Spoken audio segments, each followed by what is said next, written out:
All right, back at it. Another commentary video. Yeah, I guess we'll just hop back into it.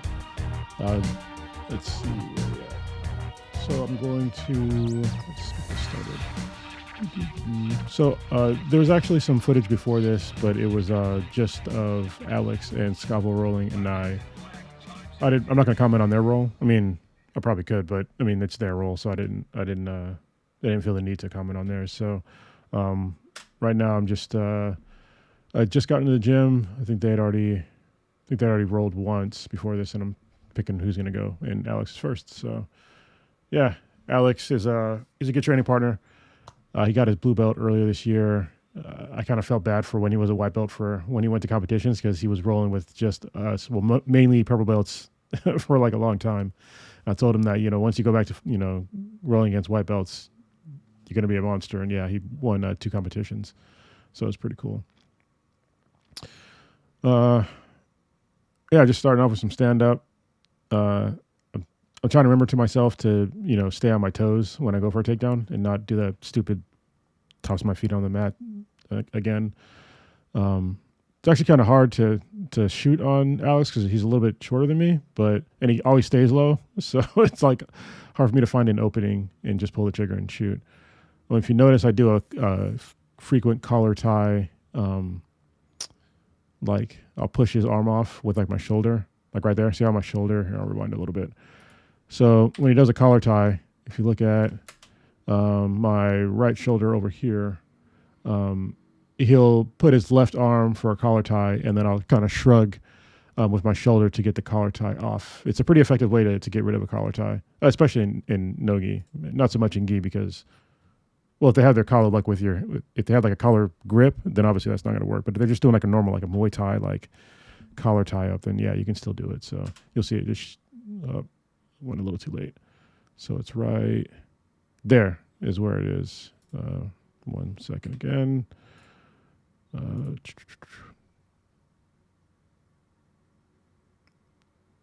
was an arm drag, and then right here, I shrug off his collar tie. I do it actually quite frequently. It only takes like a second to get rid of somebody's grip. He's going for a single leg, which, like I said, I'm usually comfortable with letting somebody grab my leg. I don't really mind. I got decent balance for an old guy.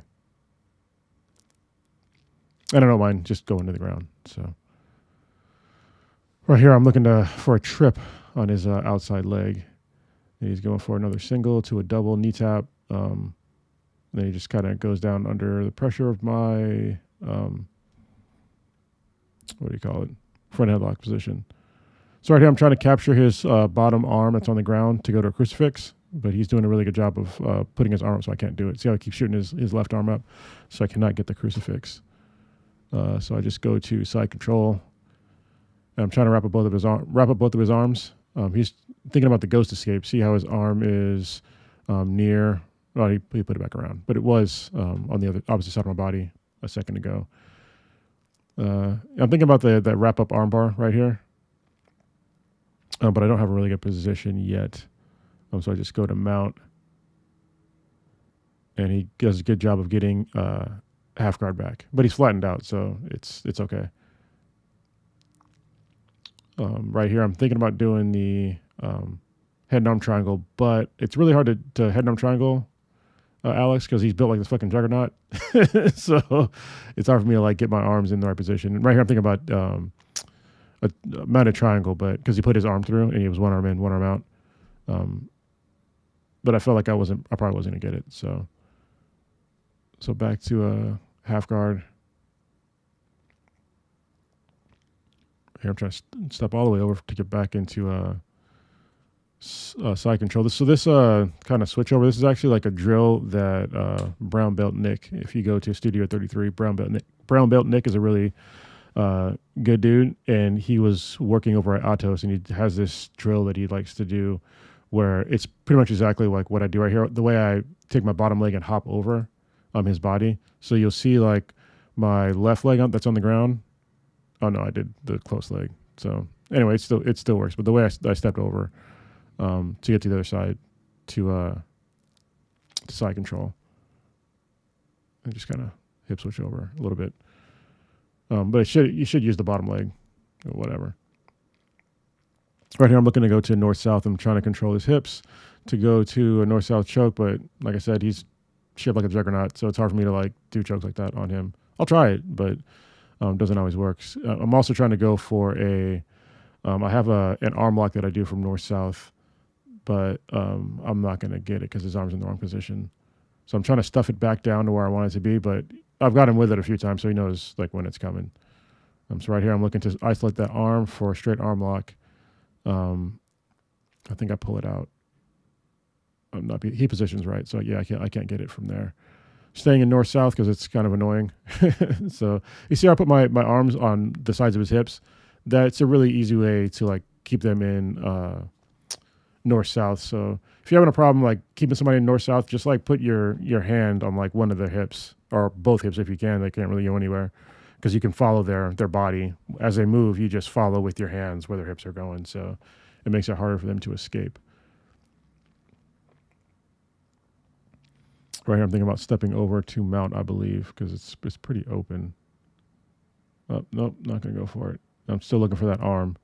It's his left arm that I'm trying to go for, but I can't get it.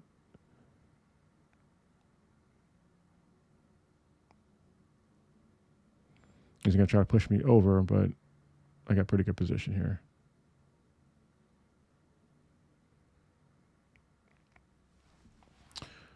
Yeah, he's doing a good job of defending because I'm kind of throwing a lot of stuff at him at this point, but I'm not getting anything.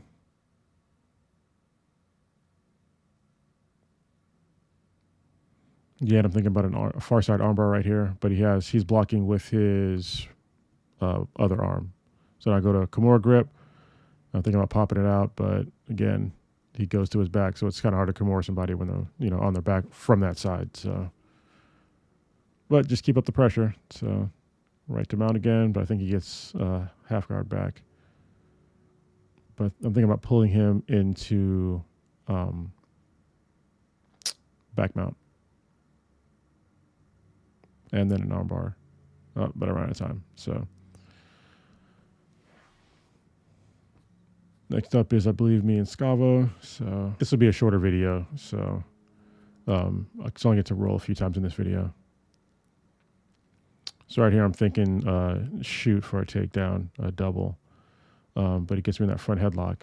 But I'm thinking, hey, let's stop putting the tops of my feet on the ground. So I'm going to put my toes underneath my feet again. I'm pretty sure I stand up here. Nope, I'm just staying on my knees. Okay.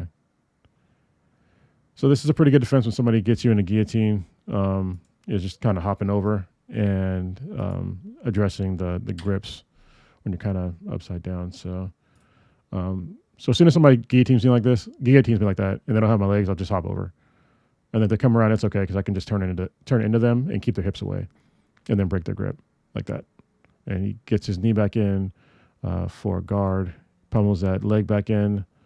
So I'm going to staple his bottom leg, and then I'm going to try and pry his top leg off because he has a good knee shield here, or just walk around. Yeah, but he does a good job of getting his guard back. Now I'm thinking a far side arm bar, but he's blocking with his arm. Goes back to kind of open full guard-ish. His legs aren't really closed, so he's got a deep half guard, so I have to keep a lot of top pressure. So I'm going to use a lot of pressure to kick my leg back and then walk my arm up to create 2 points of pressure that'll release his bottom leg. That'll help me advance position to hopefully mount. And then I'm thinking about doing a head and arm triangle. But at this point, it's just kind of harassing him to forget about his legs. Oh, that was badass. So hold on. What he did here was really cool. Let me rewind it for a second. So he like kind of flips my body around right here, and then he's going to end up like on my back. So this is pretty neat. So he flips me around right there, and I'm on my back, but I'm trying to get my shoulders to the ground immediately so I can get out of that. So I like that transition. So let's rewind it again. So he goes and kind of pops me up, takes my back, and you see how he gets a hook in. I went kind of too far. Sorry. I need to get like one of those like controllers to easily rewind. So right there, he pops up, gets a hook in on the bottom, and then pulls me around. But then I get my shoulders to the ground so I don't get choked. Then he's thinking about an armbar, and I got out of that one. Now I'm back in front headlock. So that was kind of a lot of stuff that happened in like the span of like, 3 seconds maybe. So now I'm trying to roll through for an arm lock into Americana, but I don't get that. He's going to go to Kesikatame, and I just push him off. So that was like a really cool series of events that happened all at once. Kesikatame is that scarf roll position that if you watch my other video. So there, finally did the right thing this time. All right. I'm proud of this takedown mostly. So if you notice, I don't put both of my tops of my feet on the ground. I don't just stay there like an idiot. I actually drive through because my toes are actively engaged and I'm pushing through him. But it's not a great takedown because my head is looking down. So if you're having problems with like your wrestling takedowns, like your double legs and single legs, if you notice that you're not getting power or push, or you keep getting guillotined, it's probably because you're looking down at the ground instead of up. So you should be ideally driving your head up so they can't get guillotined, and it helps push them backwards or whichever way you're going to go. So, but I think in this one, my head is down. So I'll shoot right there. My head is kind of still looking down, but I still get the takedown. So I'm happy that I got that. So he's going to go for leg entanglement, toe hold, but my knee land's already safe. So I just come back around. He gets that weird position again, and I pop out. Now he's in turtle. And thinking about pulling him up and back. Up over to the side. There we go. Into technically I don't have his back because I don't have both hooks in. I just have one. I don't think that's considered back. But I'm trying to get to the truck, but he gets out of it. Truck is good for leg locks, or for some leg locks, and the twister. So here I'm trying to isolate an arm. Thinking about trying to do a head and arm triangle. See, I'm kind of digging my head in, and I'm trying. Here I got a good setup, but his foot is stopping me right there from going knee on belly and completing this. So I can't really finish a head and arm triangle from this position. I'm going to try, but I don't have the leverage to do it because I'm across his body. So I think I even reach up to my head to try and create some more tension, but yeah, right here. But it's just not enough. And he's really tough to strangle. So there we go. I try to get my leg out and go to knee on belly, but I have to like release the position because I don't got it. Go to north south, back to side, trying to walk that arm back up.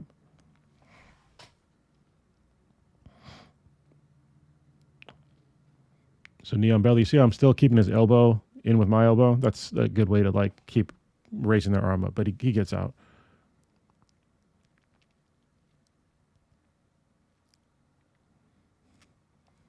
Right here he has both butterfly hooks in, so he can, if he sits back with like one of my arms or my body, he can lift me up in the air rather easily.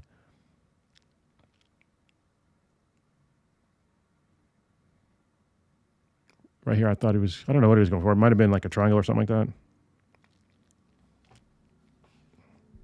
I missed that. Hold on.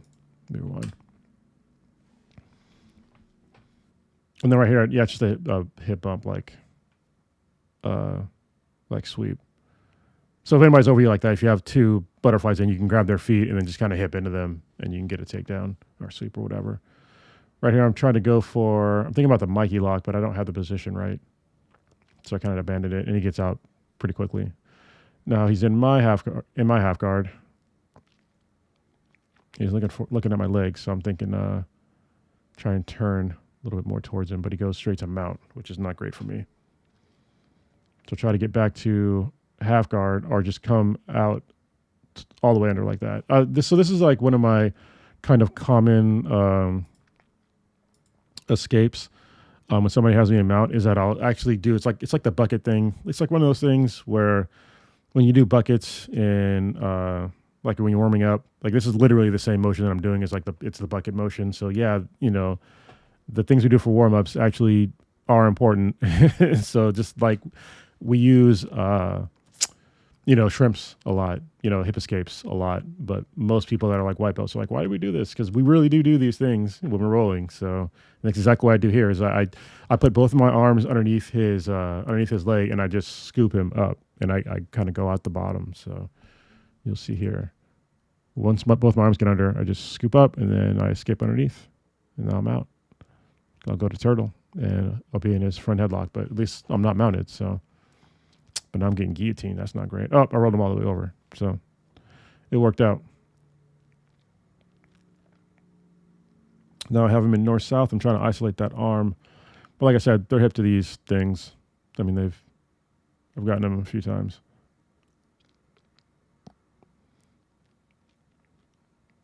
Oh, I don't know what I did there. That was bad.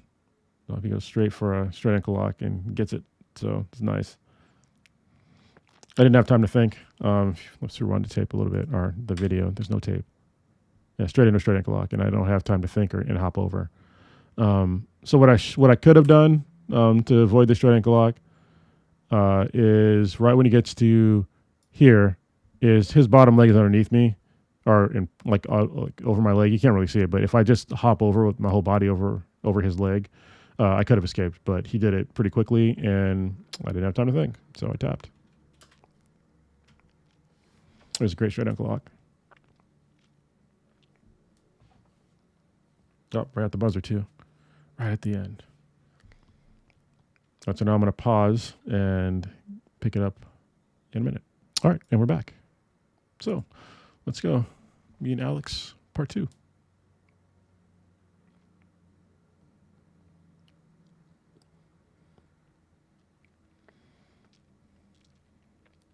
He's getting really good. He's getting good at these collar ties and doing like a snap down. Oh, it's good arm drag too. I'm kind of getting a little bit more aggressive with the stand up here.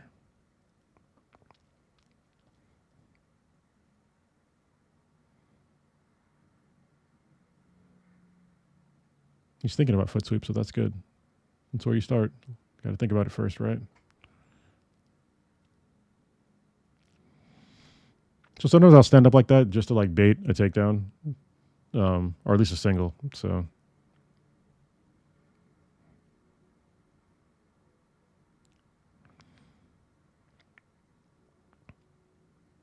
Oh, he was talking right here because that's a great takedown. Hold on. So if you watch our heads, actually one thing you can do if you're wrestling, you can do it in gi or no gi, is to really own the space that you're in. Is when you're standing up, is you can put your forehead like against the side of their face, and just kind of press your forehead like, or the top of your head or whatever, like in like their temple. If you can get in their temple, that's like even more annoying and painful. But it makes them like turn their head, and then ideally you can do something after that, like you can shoot or do something else. But they have to address your head pressing against their head. So that's why there's for a second here we're laughing, because I'm literally digging my head in like the side of his face.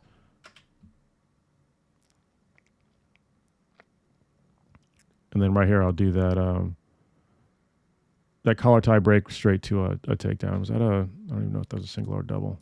Give me a sec. So break here and straight to a single leg. There we go. So a pretty quick single leg. I like that one, that sequence of events. So it was immediate reaction to a collar tie, break it, and then straight to a single leg. Right here, I'm trying to keep a lot of pressure. This is the reverse half guard, something that Scott LT does a lot, and it creates a ton of pressure on somebody, and it sucks. But I'm trying to use it more now because it's very effective. And there's an arm lock right here that he's stopping me from doing. So where his arm is, let me roll just a little bit. So if you see the arm that's right here, if I can take my left arm and pull that up, there's an arm lock there. But he was doing a really good job of right a little bit more of pushing my arm away, because you see right here he keeps his hand on my bicep, so I can't pull this arm up. Right here I probably could have, but I don't have a grip yet to set it up, so he keeps pushing my arm away, so I can't really pull his arm up. Well, that's what I was thinking, was trying to do that arm lock from that position. But instead, I'll just use a lot of pressure on his arm, just so I can get my leg out. And it's really uncomfortable right here. It's a lot of pressure on somebody, and he's doing a good job of like framing and getting out of it. So I'll go back to reverse half. I'm trying to get him on his side again, and then get his arm over his head just like that. It just creates a ton of pressure, and it's easy to get your leg out after when you do that, or easier. It's not like it's super easy or anything. But see how his body, like his upper body, is like pinned, and my body is free now. It's a good thing. Like I'm actually squeezing my my elbow into me, like where his head is, so he can't really move that much. He can't really move his upper body. So here I'm using this, similar top pressure, working a lot on his shoulder. So I like to wear some joints down before I actually go for a submission. That way it's just a little bit easier. I'm doing that same like spider walk up to get his elbow above his head. It's a good job trying to get me off. He got his arm free, but I'm gonna do the same thing of like walking the arm back up.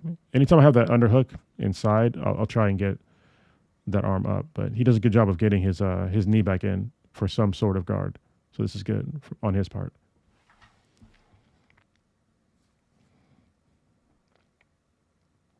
So right here, I go to take his back.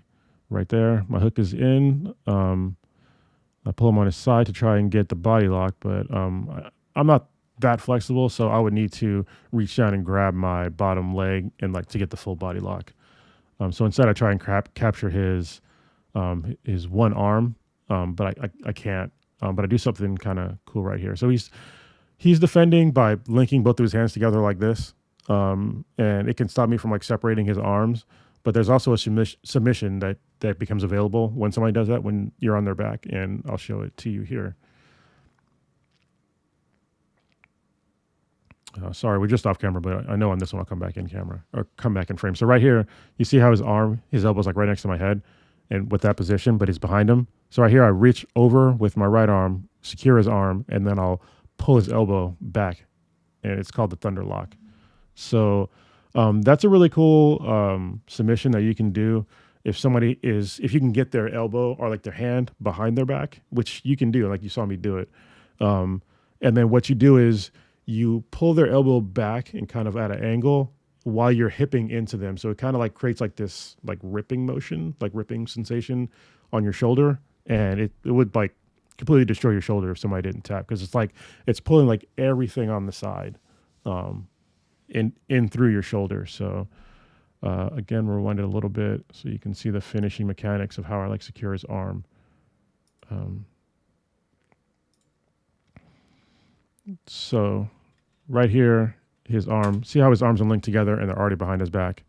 This makes the setup better. And I'm already like I'm reaching over his elbow to secure his elbow like close to me. And then what I'll do is I'll take I'll let go.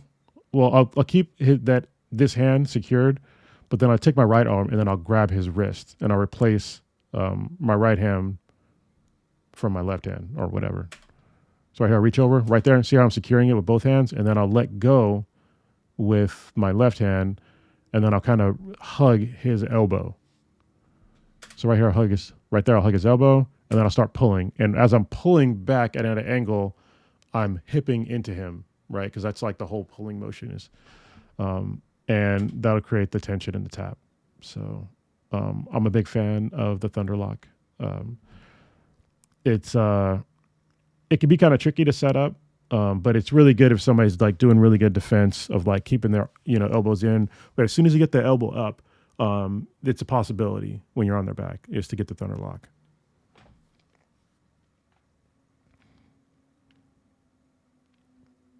I think this is I don't get everything here. So it goes for a single, I get out of it. Then I think I go for a Kimura grip right here. Nope, I let it go.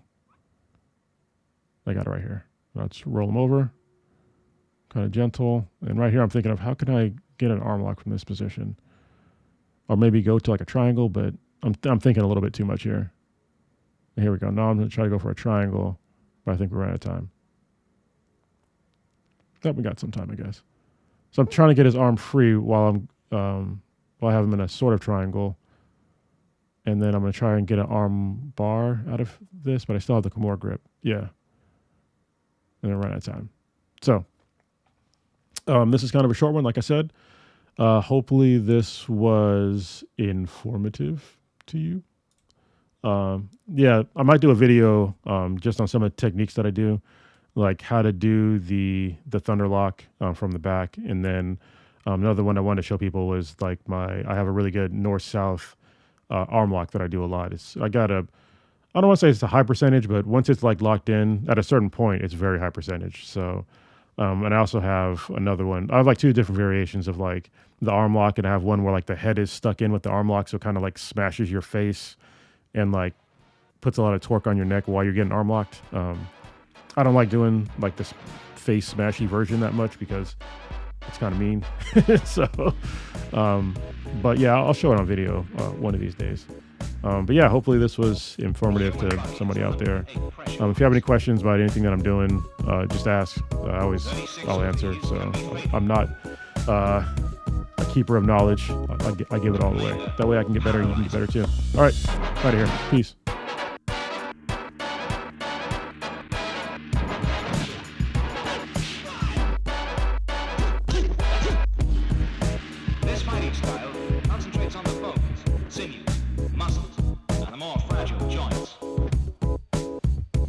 The tactic is to wait until the antagonist passes.